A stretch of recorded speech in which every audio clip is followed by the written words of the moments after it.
बच्चों, जर्नल के नियम हम पढ़ रहे हैं और इसमें कुछ लेन देन अपन लेंगे।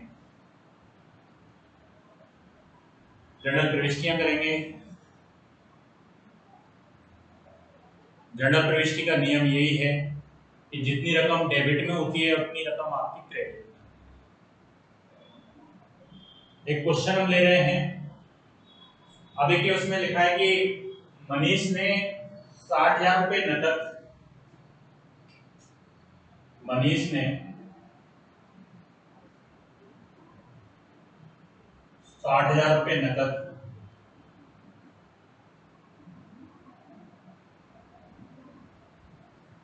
10,000 रुपये फर्नीचर,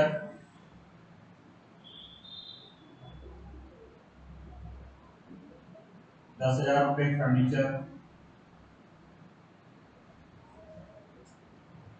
20,000 रुपये मशीनरी,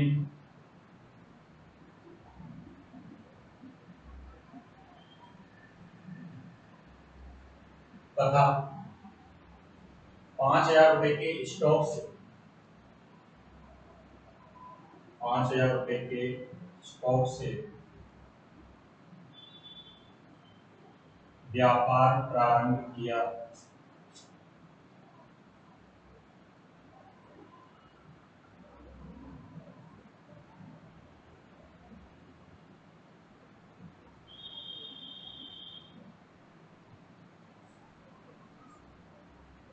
पहला पॉइंट मैं ले रहा हूं, मनीष ने व्यापार प्रारंभ किया और व्यापार प्रारंभ करने में 60,000 रुपये तो कैश लगाया, 10,000 रुपये का फर्नीचर लगाया, 20,000 रुपये की मशीनरी लगाई व्यापार में और 5,000 रुपये का स्टॉक लगा करके व्यापार प्रारंभ किया।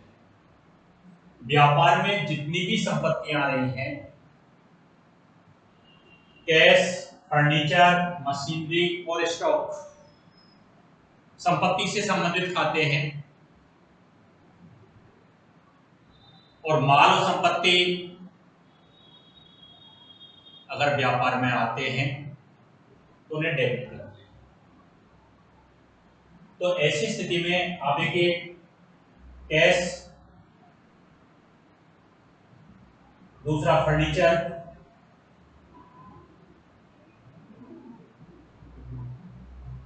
मशीनरी और स्टॉक,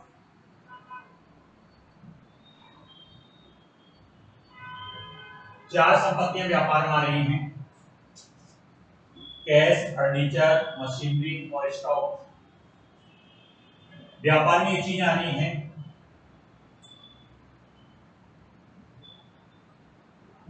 कैश अकाउंट दिया,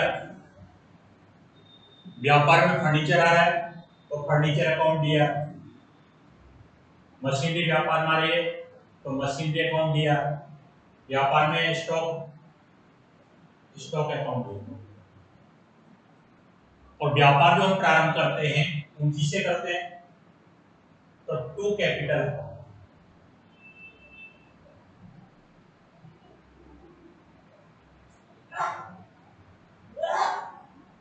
कैश कितना है व्यापार में 60,000, फर्नीचर कितने का है 10,000 का, मशीनरी कितने की है 20,000 रुपए की और स्टॉक कितना है 5,000।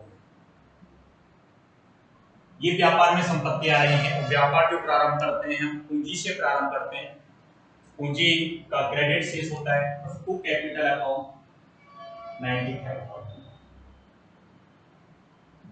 व्यापार में जितनी भी संपत्तियां आई हैं, खाली अगर यही होता कि 50,000 रुपए या 60,000 रुपए से नकद से व्यापार प्रारंभ किया तो ऐसी स्थिति में हम कैश अकाउंट या टू कैपिटल बनाते हैं। व्यापार में जितनी भी संपत्तियां आ रही हैं, संपत्तियों को डेबिट किया जाता है। अगर व्यापार में कोई दायित्व भी ट्रांसफर किए गए तो हम दायित्व को क्रेडिट करेंगे। दायित्व पूंजी क्रेडिट होते हैं, संपत्तियां डेबिट होती हैं। इसलिए व्यापार में कैश आ रहा है क्योंकि वास्तविक खाते का नियम यही है कि माल और संपत्ति अगर व्यापार में आते हैं तो उन्हें डेबिट किया जाता है। तो कैश अकाउंट दिया, फर्नीचर आ रहा है तो फर्नीचर अकाउंट दिया, मशीनरी आ रही है तो मशीनरी अकाउंट दिया, स्टॉक व्यापार में आया, स्टॉक दिया, ठीक है। तो ये एंट्री आपके बनी। ज्यादातर आप देखेंगे शुरुआत में एक एंट्री कि नकद से व्यापार प्रारंभ किया, cash from DR to capital. व्यापार में अगर और कोई भी संपत्ति कैश के साथ आ रही है तो जितनी भी संपत्तियां व्यापार में आएंगी उनको तो डेबिट करेंगे, दायित्व और पूंजी क्रेडिट की। यहाँ दायित्व तो कोई नहीं है लेकिन पूंजी है, तो कुल मिलाकर के 95,000 रुपए की पूंजी से एक तरह से व्यापार प्रारंभ किया गया है। तो ये एंट्री आपके इसमें बनी। आगे और देखिए दूसरा पॉइंट,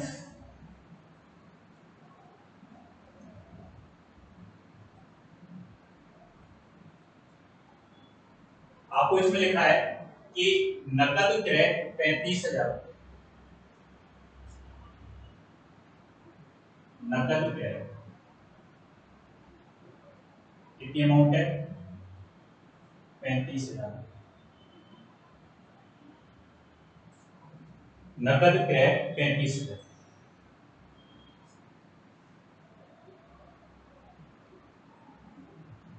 नकद माल खरीदा, क्रय मतलब खरीदा, नकद माल खरीदा, वही हमेशा की तरह। सबसे पहले हम दो खाते, खरीदे को अंग्रेजी में कहते हैं परचेज, और दूसरा कैश। दो खाते ढूंढे हमने, नकद क्रय का मतलब नकद माल खरीदा है 35,000 रुपए का, क्या खरीदा गया है, नकद माल खरीदा गया है। खरीदने को अंग्रेजी में परचेज, वैसे तो अपन अंग्रेजी में बाई शब्द का प्रयोग करते हैं लेकिन यहाँ पर परचेज। माल से संबंधित खाता है, अगर कोई पूछे हमको कौन से खाते की श्रेणी में आता है, माल और संपत्ति किस में आते हैं, वास्तविक। कैश संपत्ति है और ये खाता भी किस खाते की श्रेणी में आएगा, वास्तविक खाते की। परचेज और कैश, परचेज माल होने के कारण वास्तविक खाते में, कैश संपत्ति होने के कारण वास्तविक खाते में। अब हम यहाँ ये देखेंगे नियम बहुत सीधा है कि माल और संपत्ति व्यापार में अगर आते हैं तो उन्हें डेबिट करते हैं, और माल और संपत्ति व्यापार से जा रहे हैं तो उन्हें क्रेडिट करते हैं।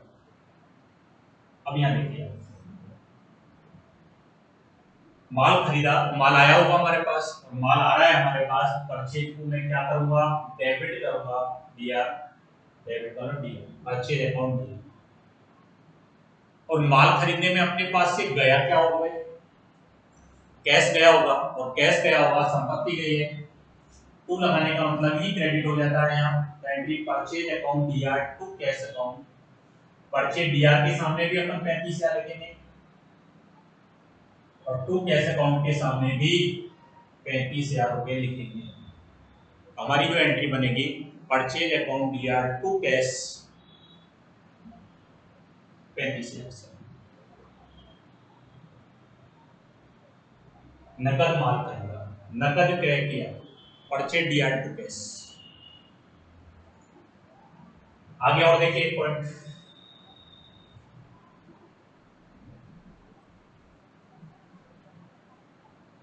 आपको लिखा है इसमें कि श्याम को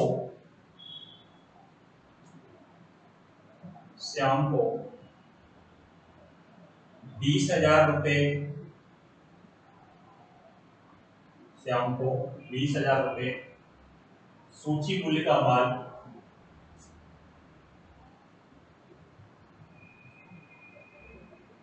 सूची मूल्य का माल 5% व्यापारिक भत्ते पर बेचा।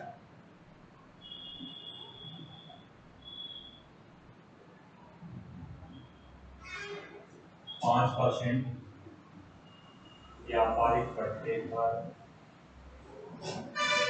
बेचा।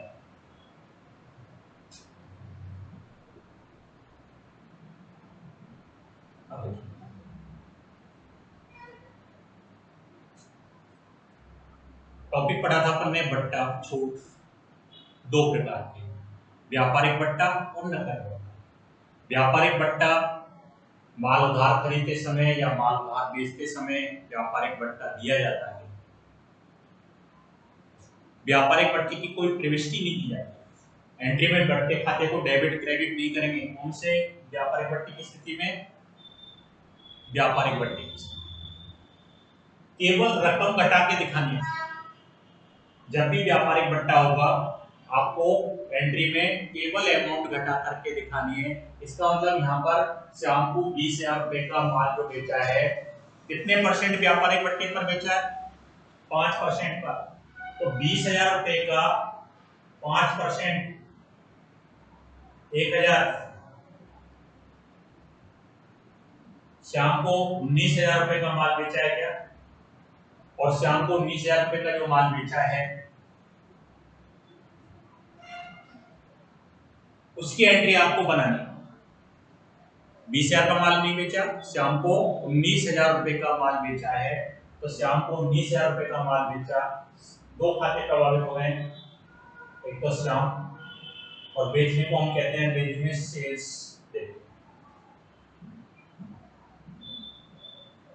श्याम व्यक्तिगत खाता है,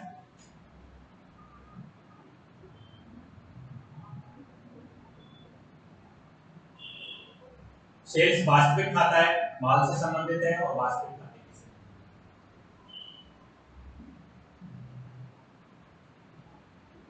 श्याम और सेल्स,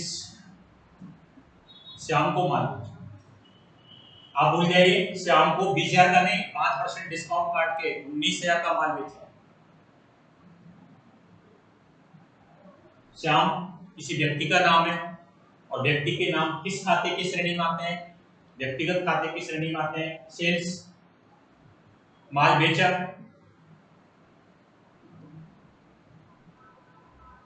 वास्तविक खाते। श्याम को माल बेचा क्योंकि व्यक्तिगत खाते का नियम यह है कि हम पाने वाले व्यक्ति को डेबिट करते हैं और देने वाले व्यक्ति को क्या करते हैं? क्रेडिट करते हैं। मैं आपसे पूछूं श्याम को माल बेचा, तो श्याम यहाँ पाने वाला दिख रहा है कि आपको देने वाला? आपका जवाब क्या आएगा? श्याम पाने वाला। और पाने वाला है तो क्या करना चाहिए हमको? इसको डेबिट करना चाहिए क्या? तो श्याम अकाउंट दिया, श्याम का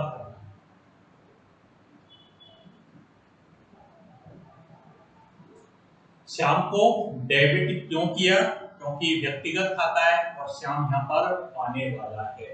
सेल्स बेचने को कहते हैं हम।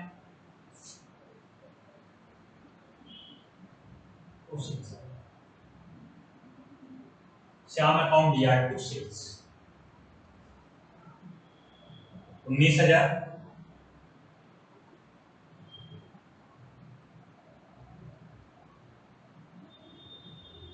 श्याम को 19,000 का माल बेचने की एंट्री आपको बनानी है। श्याम को डेबिट करेंगे हम, श्याम अकाउंट दिया टू सेल्स अकाउंट, डेट में तारीख आ जाएगी, एंट्री में श्याम अकाउंट दिया टू सेल्स। दो कॉलम बनाएंगे हम डेबिट और क्रेडिट के। डेबिट में भी 19,000 लिखेंगे श्याम के सामने और क्रेडिट में सेल्स के सामने हम कितना लिख देंगे? 19,000। तो श्याम को माल बेचा। आगे और देखिए,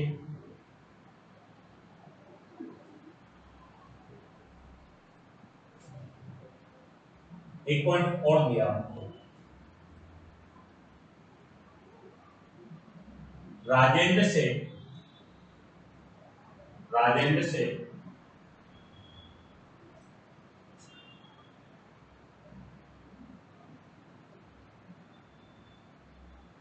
10% व्यापारिक पट्टे पर, राजेंद्र से कितने परसेंट व्यापारिक पट्टे पर? 10% व्यापारिक पट्टे पर 30,000 रुपए का माल खरीदा।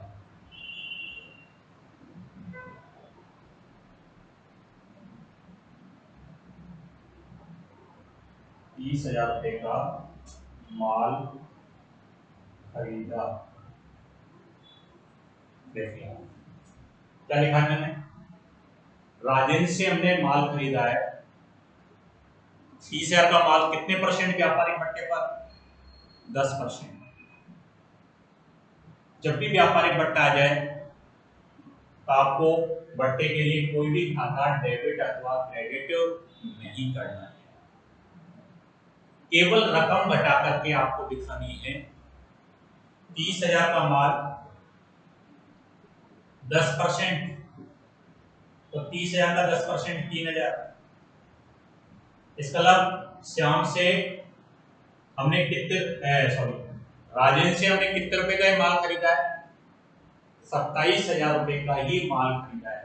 30,000 का डिस्काउंट 3,000, इसका लाभ राजेंद्र से 27,000 रुपए का माल खरीदने की एंट्री आपको बनानी है। खरीदने को अंग्रेजी में परचेज, बेचने को हम जैसे सेल्स कहते हैं, ऐसे खरीदने को परचेज। और दूसरा खाता राजेंद्र, तो परचेज और राजेंद्र। परचेज माल से संबंधित खाता है, परचेज माल से संबंधित खाता है, वास्तविक खाते की श्रेणी में आता है। वास्तविक राजेंद्र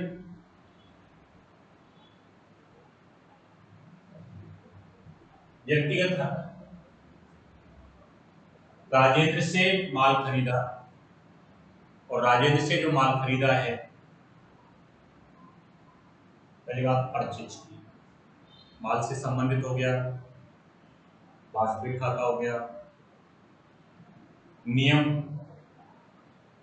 माल और संपत्ति व्यापार में आते हैं। यहां माल खरीद रहे हैं, माल खरीद रहे हैं, माल आ रहा है हमारे पास, तो परचेज अकाउंट किया।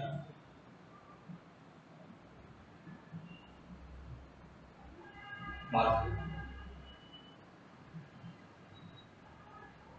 राजेंद्र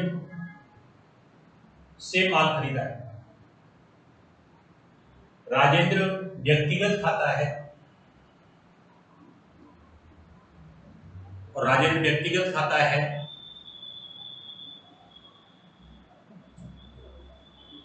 पाने वाले व्यक्ति को डेबिट किया जाता है और देने वाले व्यक्ति को क्रेडिट किया जाता है। राजेंद्र से माल खरीदा, यहाँ राजेंद्र देने वाला है, एंट्री बनेगी परचेज अकाउंट दिया है तो राजेंद्र से अकाउंट, लेकिन अमाउंट 30,000 नहीं आएगी।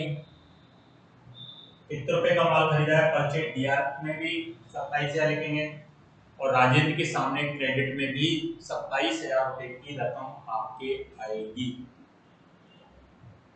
तो परचेज अकाउंट दिया टू राजेंद्र, तो राजेंद्र से 27,000 रुपए का एक तरह से माल हमने खरीदा है। 30,000 में से 10% डिस्काउंट काट करके 27,000 रुपए से हम एंट्री बनाएंगे। आगे और देखिए आप,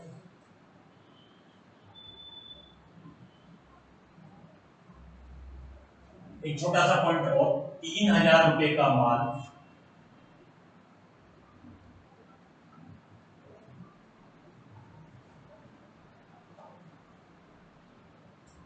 3,000 रुपए का माल,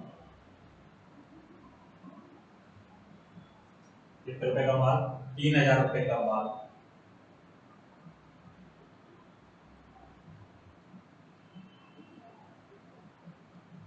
मुक्त नमूने के रूप में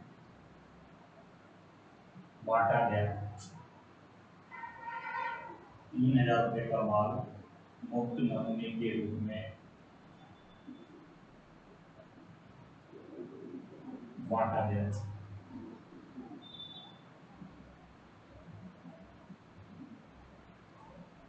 ₹3,000 का माल मुक्त नमूने के रूप में बांटा गया।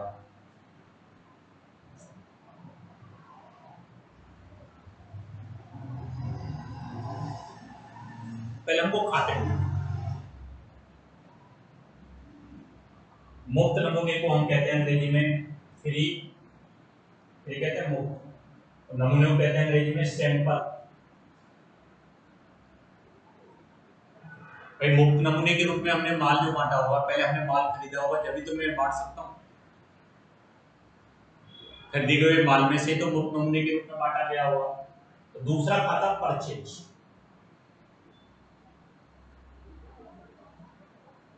दो खाते, माल मुक्त नमूने के रूप में बांटा गया,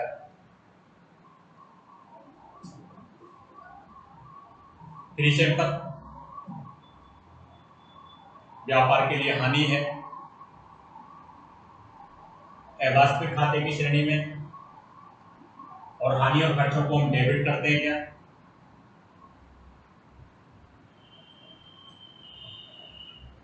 फ्री सैंपल अकाउंट दिया, माल मुक्त नमूने के रूप में बांटा गया और खरीदे गए माल में कमी हुई होगी, माल गया हुआ हमारे पास से, माल आता है तो डेबिट, माल और संपत्ति व्यापार में आते हैं तो डेबिट। लेकिन माल और संपत्ति अगर व्यापार से जा रहे हैं तो उनको हम क्रेडिट करेंगे। तो यहां पर फ्री सैंपल अकाउंट दिया to purchase account, free sample DR के सामने भी मैं 3000 लिखूंगा और टू परचेज के सामने भी 3000 लिखेंगे।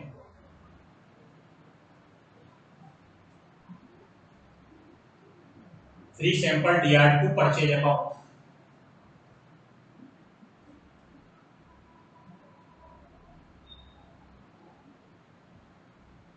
माल मुक्त नमूने के रूप में बांटा गया,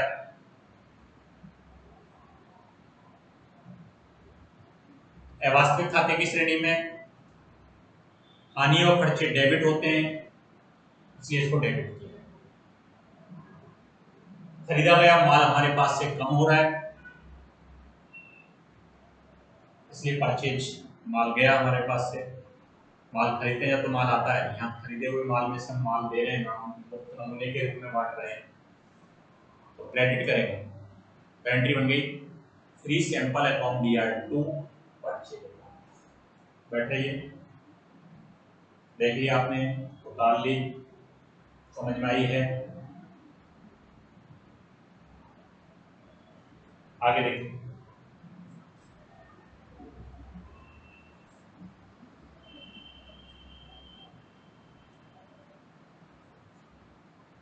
आपको कह रहा है श्याम ने 3000 रुपए का माल वापस लौटाया है। श्याम ने 3000 रुपए का माल वापिस लौटाया।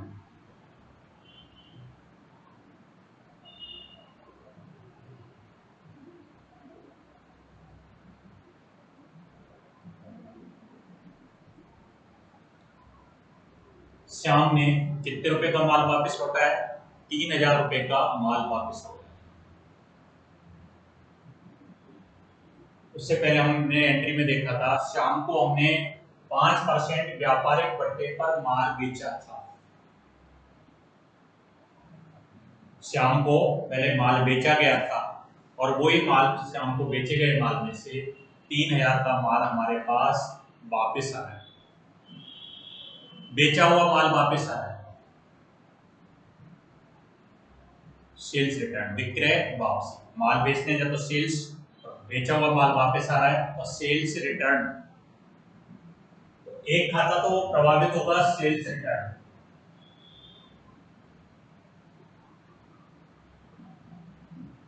दूसरा श्याम,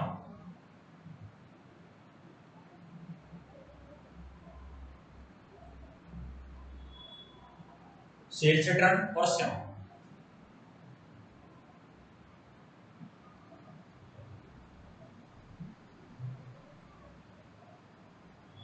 विक्रय वापसी माल से संबंधित खाता है, इस खाते की श्रेणी में वास्तविक खाता, माल से संबंधित खाता है,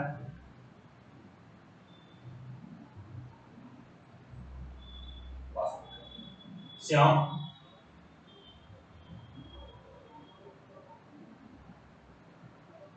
व्यक्ति है, सेल्स रिटर्न और श्याम दो व्यक्ति हैं,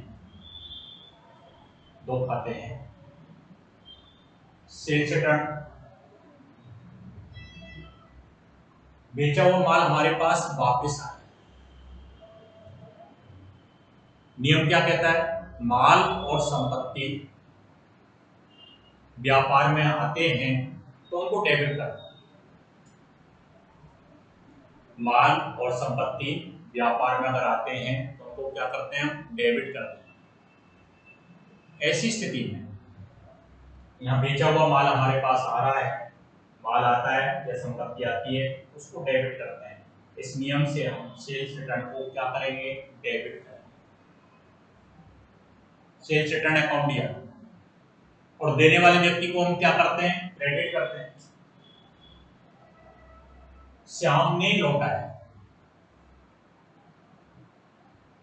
यहाँ आपसे पूछा जाए कि श्याम व्यक्तिगत खाता है या श्याम पाने वाला दिख रहा है कि आपको देने वाला दिख रहा है, तो आपका जवाब आएगा श्याम ने लौटाया है। इसका मतलब श्याम देने वाला है। एंट्री बन गई सेल्स रिटर्न अकाउंट या टू श्याम से। 3000 से नहीं बनाएंगे हम ये एंट्री, क्योंकि श्याम को जब माल बेचा गया था 5% व्यापारिक बट्टे पर बेचा गया था।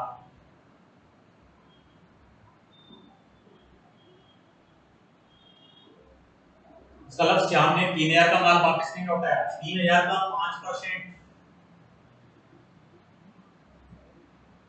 इंटू 5/100, 150 रुपए डिस्काउंट काट के श्याम ने एक तरह से 2850 रुपए का ही माल वापस लौटाया है। तो श्याम ने जो माल वापस लौटाया है, सेल्स रिटर्न डीआर के सामने भी हम 2850 लिखेंगे और टू श्याम के सामने भी 2850 ही है। श्याम ने 3000 का माल जो 5% व्यापारिक पट्टे पर उस समय बेचा था, वो माल वापस कर दिया है। तो सेल्स रिटर्न अकाउंट दिया टू श्याम। ये एंट्री आपके बने, लेकिन 2850 रुपए से ये बने।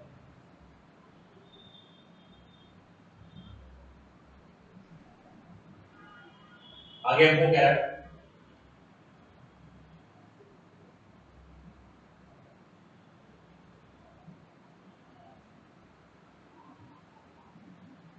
राजेंद्र को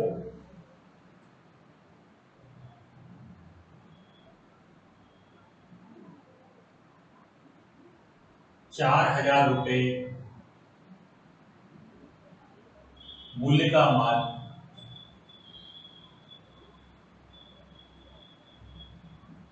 राजेंद्र को 4000 रुपए मूल्य का माल वापिस लो।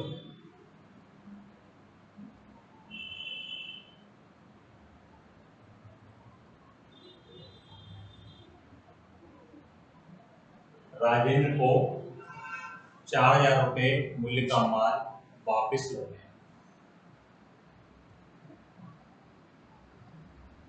पहले हमने राजेंद्र से माल खरीदा था, 10% व्यापारी बट्टे पर माल खरीदा था, उससे पहले वाली जो लेनदेन था। और राजेंद्र से जो माल खरीदा था, वो माल राजेंद्र को खरीदा हुआ माल हमने क्या कर दिया है? माल वापस लौटा दिया। क्योंकि जब माल खरीदा था तो उस समय कितना परसेंट व्यापारी बट्टा था? 10% व्यापारी बट्टा।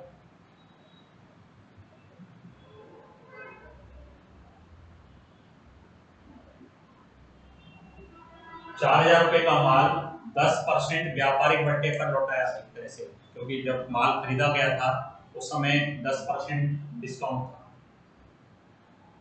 तो राजेंद्र को माल लौटाया, उसकी एंट्री आपको बनानी।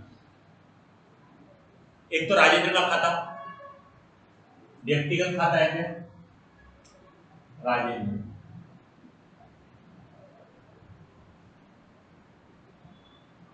और माल वापस लौटाया, मतलब खरीदा हुआ माल वापस लौटाया। परचेज रिटर्न, राजेंद्र को माल वापस लौटाया, खरीदा हुआ माल वापस कर दिया हमने।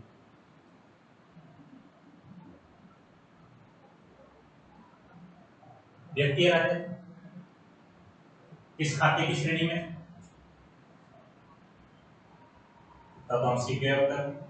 व्यक्ति है तो किस खाते में आएगा, व्यक्तिगत। परचेज रिटर्न माल से संबंधित खाता है,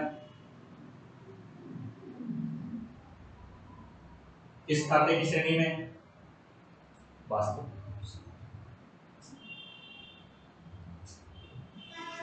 राजेंद्र को माल वापस लौटाया,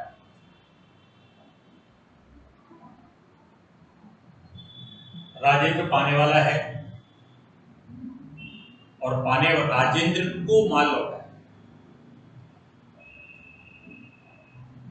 पाने वाला दिख रहा है, और पाने वाले व्यक्ति को हम हमेशा क्या करते हैं, डेबिट करते हैं। इसलिए राजेंद्र का खाता सबसे पहले डेबिट करेंगे। राजेंद्र से अकाउंट दिया और खरीदा हुआ माल वापस हो रहा है,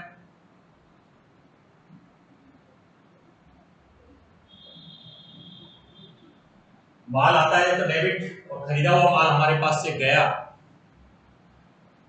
माल और संपत्ति व्यापार से जाती हैं तो हम क्या करते हैं, उसको क्रेडिट करते हैं। यहाँ खरीदा हुआ माल हमारे पास से जा रहा है, इसलिए इसको क्रेडिट करें। लेकिन 4000 से नहीं, 4000 रुपए तो मूल्य का माल था, क्योंकि 10% व्यापारिक बट्टे पर खरीदा गया था। तो 4000 का 10% कितना हुआ, 400। इसका मतलब राजेंद्र को हमने 3600 रुपए का माल वापस लौटाया। क्या राजेंद्र को कितने रुपए का माल वापस लौटाया, 3600 रुपए का माल वापस लौटाया है।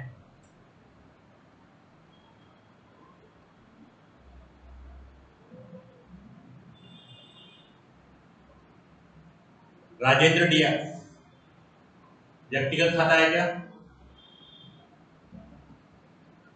डेबिट कर। टू परचेज रिटर्न, खरीदा हुआ माल हमारे पास से जा रहा है, तो परचेज रिटर्न को अपन क्या करेंगे, क्रेडिट करेंगे। लेकिन अमाउंट 4000 में से 10% जब माल खरीदा था तब भी 10% व्यापारिक बट्टा था, तो इसमें से 4000 के मूल्य के माल में से 400 रुपए डिस्काउंट घटा करके हम कितने रुपए से एंट्री बनाएंगे, 3600 रुपए से ही एंट्री बनाएंगे। आगे देखिए,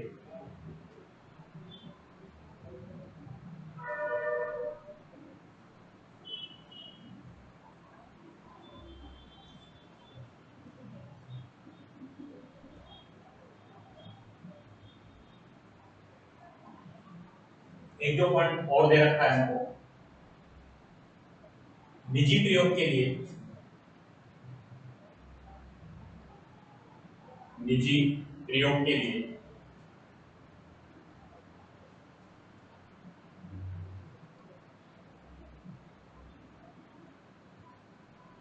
1000 रुपए नकद तथा 3000 रुपए का माल, 3000 रुपए का माल व्यापार से निकालना। 3000 रुपए का माल व्यापार से निकालना।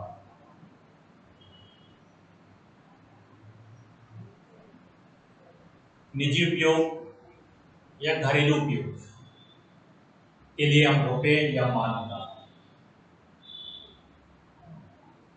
निजी प्रयोग के लिए ड्राइंग शब्द का प्रयोग करते हैं, हमेशा डेबिट शेष होता है इसका, व्यक्तिगत खाते की श्रेणी में आता है। व्यापार से रुपए भी जा रहे हैं और माल भी जा रहा है।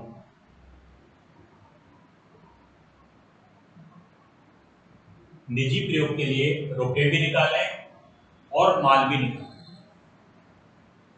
व्यापार से रुपए अगर जा रहे हैं, कैश वास्तविक खाता है और कैश आता है या तो डेबिट, कैश जा रहा है व्यापार में से, तो कैश अकाउंट को हम क्या करेंगे, क्रेडिट करेंगे। और खरीदेंगे माल में से, माल गया, माल में कमी हो रही है, माल आता है तो डेबिट और माल जा रहा है तो क्रेडिट करेंगे, तो टू परचेज भी आएगा। ड्राइंग्स अकाउंट दिया, ड्राइंग्स के सामने दोनों मिलाकर के 4000 है। हमेशा ये देखिए, एंट्री में खाते 2 डेबिट हो सकते हैं, 3 हो सकते हैं, लेकिन जितनी रकम डेबिट में होगी उतनी ही रकम कहां पर भी आएगी, क्रेडिट में भी आएगी। तो व्यापार से कैश जा रहा है तो टू कैश अकाउंट 1000 और टू परचेज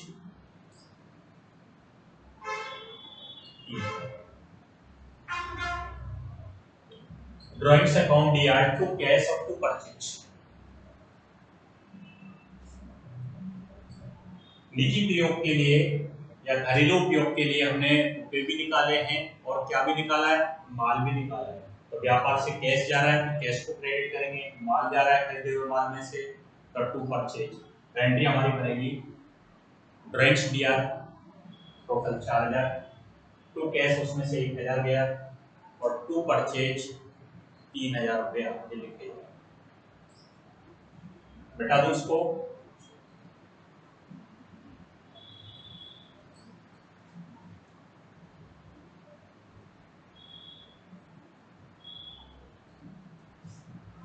और एक श्याम से पूर्ण भुगतान, श्याम से पूर्ण भुगतान में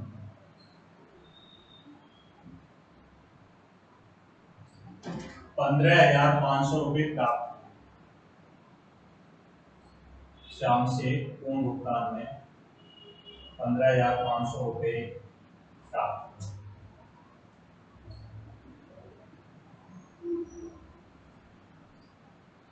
श्याम से पूर्ण भुगतान में कितने रुपए प्राप्त हुए, 15,500 रुपये। इसका मतलब श्याम से जब भी पूर्ण भुगतान आया है, इसका मतलब श्याम से रुपए तो ज्यादा लेने होंगे, लेकिन हमको उससे कम पे कैश प्राप्त हुआ है। इसका मतलब कैश डिस्काउंट हो सकता है, उसे 16,000 लेने हो, 17,000 लेने हो, उसके बदले में कम रकम प्राप्त हुई है, उसको कुछ छूट दी गई है, नकद भट्टा दिया है। अमाउंट निकालेंगे हम, रुपए प्राप्त हुए, एक तो कैश, किसकी बात कर रहे हैं हम, कैश। भट्टा है, नकद भट्टा, व्यापारी भट्टे को तो लिखते हैं, लेकिन नकद भट्टे को डिस्काउंट, कैश और डिस्काउंट। और तीसरा श्याम का फल।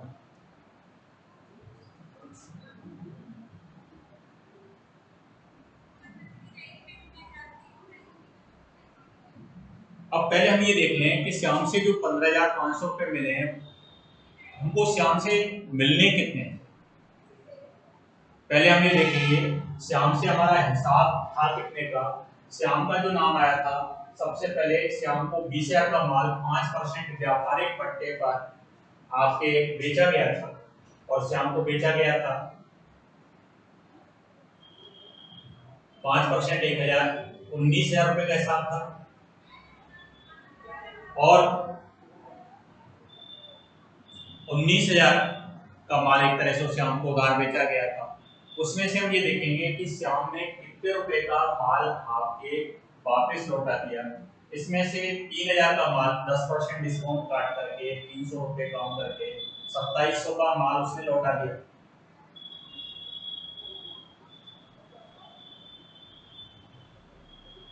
₹3,000 का माल, क्योंकि 5% डिस्काउंट है तो 2850 है।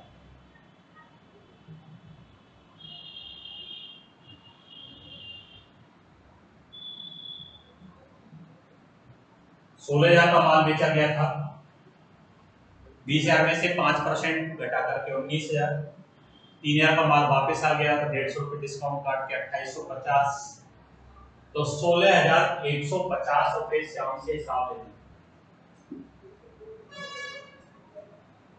19,000 में से 2850 घटाने के बाद श्याम से जो हिसाब मिलना था मेरे को वो 16,150 रुपये का हिसाब। ऐसी स्थिति में श्याम से 16,150 के स्थान पर मिल कितने रहे, 15,500 मिल रहे, तो जो कैश आ रहा है तो कैश अकाउंट दिया 15,500,